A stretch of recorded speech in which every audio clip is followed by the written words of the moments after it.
Hello and welcome to Rio News. I'm Jaime Aparicio. And I'm Daniel Gomez. And today we'll be catching you up to speed with what's happening at Rio Hondo and the surrounding area. Let's start off with the midterm elections that took place last Tuesday, November 6th. Let's turn to Andrea Aguiar for more information about the results. Yet another mass shooting occurred in the U.S. on Wednesday, November 7th. 12 lives were taken, including a first responder. Here is Andrea Aguiar with more. Now in sports, both of Southern California's NHL hockey teams faced off for the first time this season. Here's Ignacio Cervantes with more on the first freeway face-off of the year between the rival Anaheim Ducks and Los Angeles Kings. The Rams were the last remaining undefeated team heading into their Week 9 matchup with the one-loss New Orleans Saints. Sam Garcia has more with the high-scoring matchup. For El Paisano News, this is Daniel Gomez. This is Jaime Aparicio. Thank you for joining us and see you next week. Friday, October 5th, the Rio Hondo Lady Roadrunners lost its first South Coast Conference North matchup of the season against the Chaffey College Panthers. In the end, unforced errors in the final set caused Rio to drop the ball and ultimately lose the match. In the thrilling matchup that went to the maximum fifth set, Rio Hondo middle blocker Daniel Betancourt and Chaffey College outside hitter Kendall Mency lit up the court. Post-game, Rio Hondo head coach Teddy Esco mentioned the importance of max effort and communication. It's difficult for your setter to redeem themselves and really get the rhythm of the game generated when our first contact's not quite there. Esco also mentioned had the Roadrunners played up to their potential, results would have been different. We've played high caliber teams and played well against them. Chaffey hasn't, but it's built their confidence and they're coming into conference with high confidence. And they took us to 5.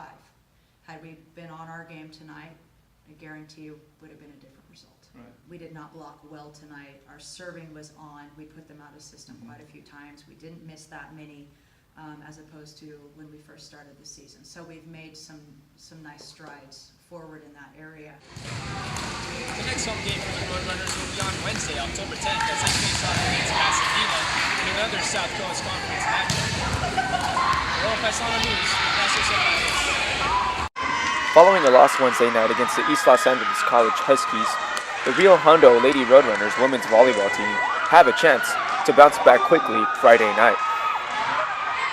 The Lady Roadrunners, led by head coach Teddy Esco, will host the Cerritos College Falcons in a non-conference matchup between the two teams trending towards the bottom of their respective conference. We're passing really well.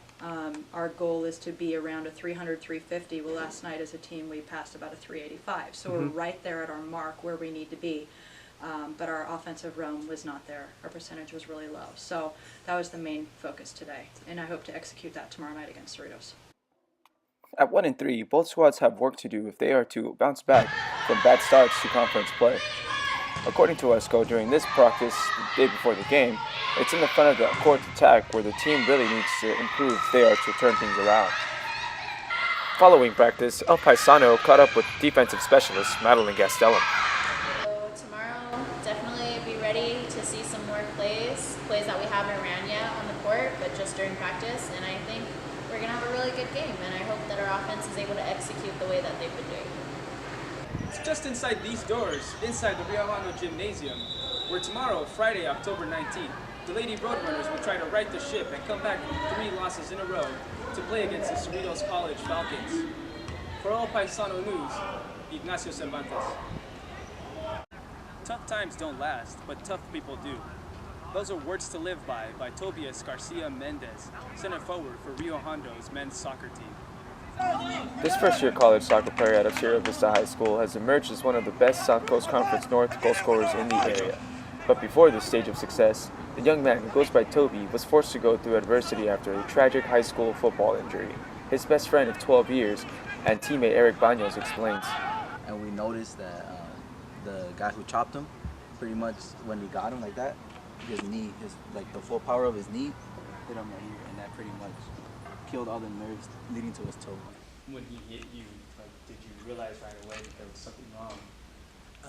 Just like play, like the little initially, because it happens all the time. It's football, you get hit everywhere. And I was running back and kick return, so I was used to taking a lot of hits.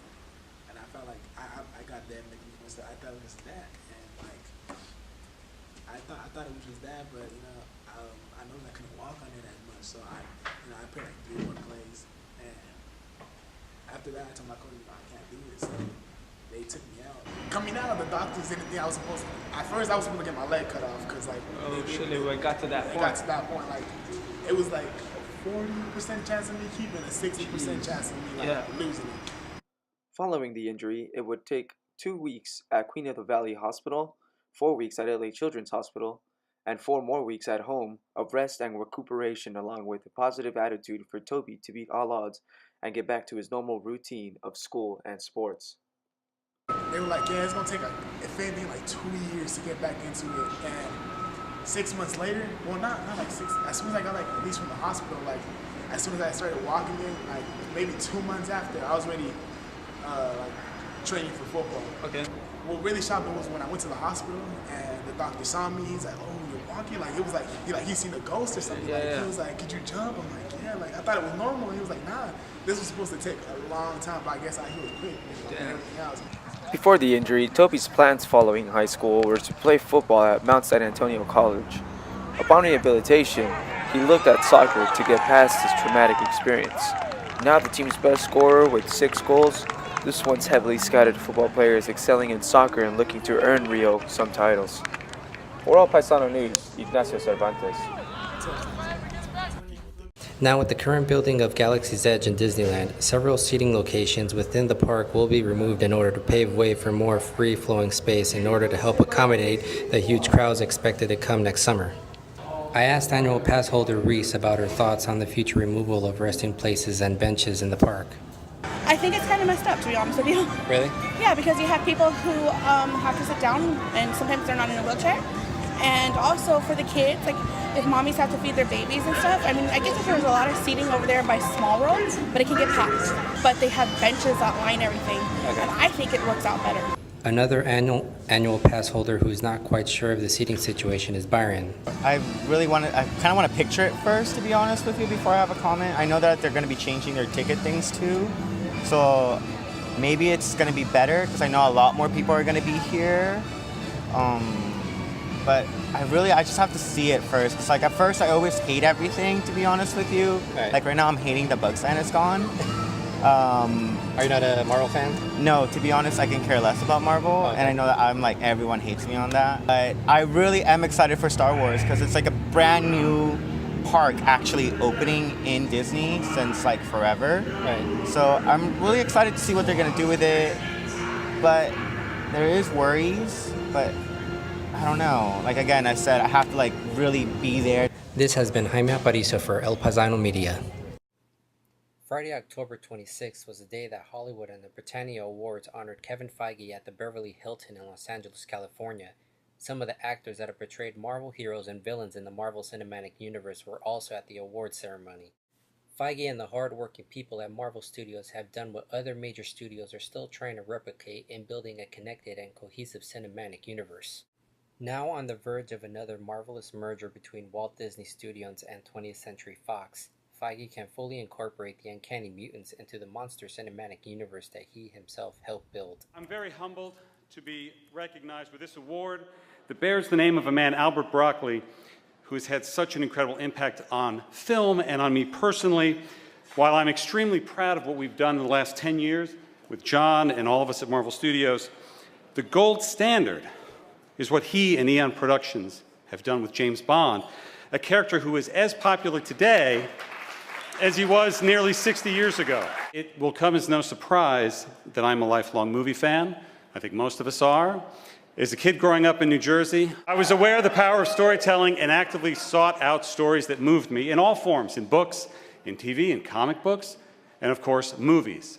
And it was amazing that I could dive into a world that was nothing like mine, and I could relate to it, and I could learn from it, I could be entertained by it, and I could aspire to it.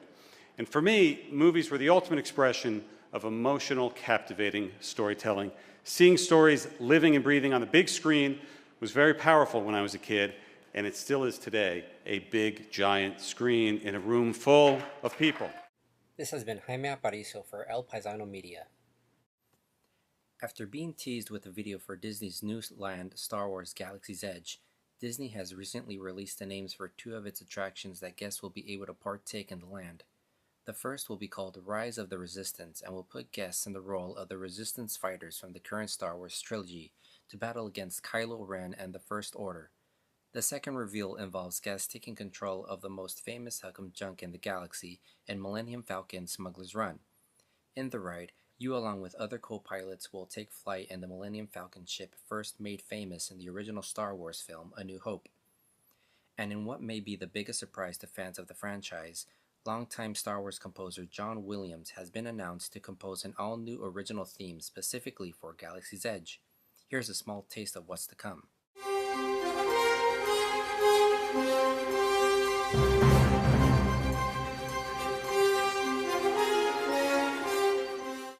This has been Jaime Aparicio for El Paisano Media.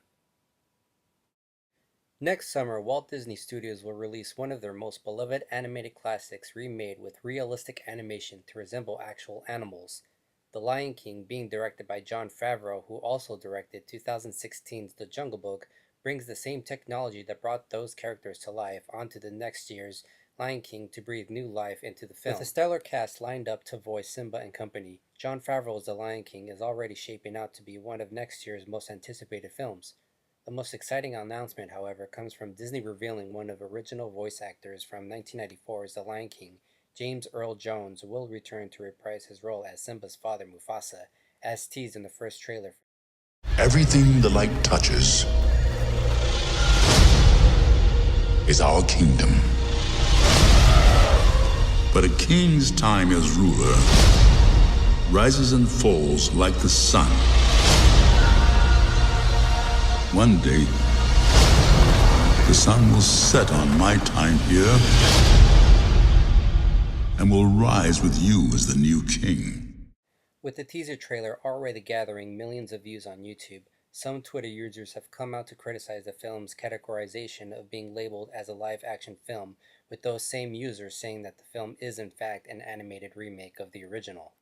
Whatever the criticism towards the film, additions like Donald Glover as adult Simba and Beyoncé as adult Nala are surely to bring in current generation fans as well as those who have grown up with the original animated classic. This has been Jaime Aparicio for El Paisano Media.